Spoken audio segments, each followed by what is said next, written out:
只想得了。我过年的嘛，都要是，嘛就是说大家这边就嘛，闹怎么闹的嘞？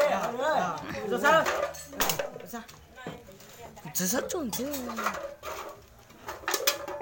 哦，他们就不拉单了嘛。我说你看给哦。干嘛？giờ có được mấy lúc tới đây giờ. Tới rồi. Lừa chưa? Lúc trước giờ được mấy giờ.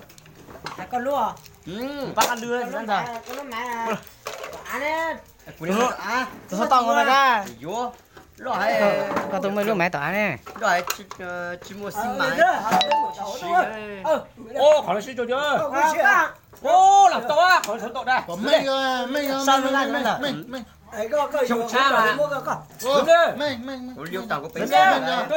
Tôi chỉ bốc cái gì vô gì hậu cho con mình nuôi trồng cha. Hậu cho với mà. Hậu. Hậu với mà. Vô chả có rau hậu nó mà. Tao vừa là xin nó ít để cái em mồi ăn,懂không? Hao kêu. Không bao giờ cũng chúng đây mà. Còn Bao giờ lỗi. cũng chúng đây mà mình còn nó là nhân để làm. Bây giờ ăn cái gì chúng mà để chúng đây tự nhiên biết đó thôi à. Thế là cái gì để xịt cái mà chúng đây tự nhiên biết sao? Ô.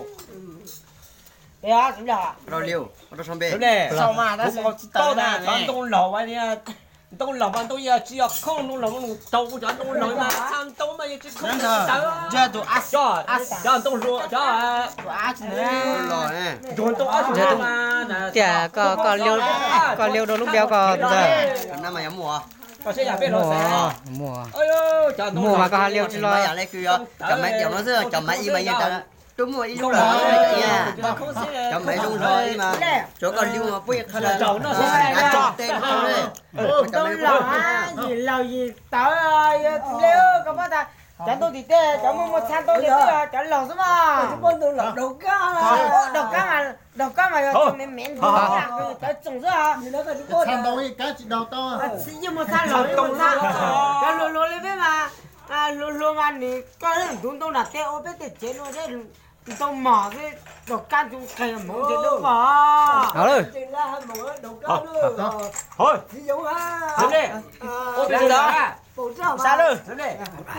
Tôi giả sử. Ô, tôi giả mà chỉ lo. Nó lên là chúng đây là mà khao đông biết cho nó. Ôi, con mà ít hơn là hai hả? Dạ.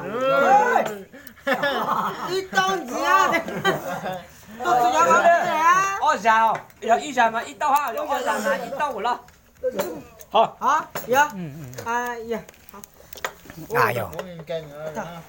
Sao? Gì vậy? Nó đỡ sao?